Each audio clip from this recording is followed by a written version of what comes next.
Hello guys, কি অবস্থা? থেকে সবাই ভালো আছেন? রিয়াদ সৌদি পার্কে আছি আমি, আপনাদের লাইভ দেখাইতেছি। গানটা কিরকম, কার কত দূর পছন্দ সবাই কমেন্টে জানাবেন। আর সবাই কেমন আছেন? আমাদের বাংলাদেশে যেরকম কনসার্ট হয়, সৌদি আরবে এরকম প্রতি বছর কনসার্ট হয়। তা পুরো ভিডিও দেখবেন লাস্ট পর্যন্ত, অনেক মজা পাবেন। তা আশা করি সবাই ভালো থাকবেন, ধন্যবাদ। সৌদি সে বেশি আমরা বাঙালিরই আছি। দেখুন এখন গান শুরু করবে, আমার সাথেই থাকুন, সবাই দেখুন পুরো ভিডিওটা। ওকে, ঠিক আছে, শুরু করেন ম্যাডাম।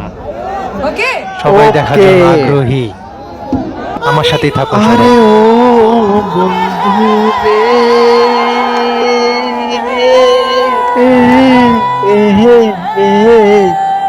Nice, beautiful guys. দূর আকাশে চাঁদের পাশে ঝলমল করে তারা, আমার কেহ নাই রে বন্ধু, তুমি কেবল সারা, তুমি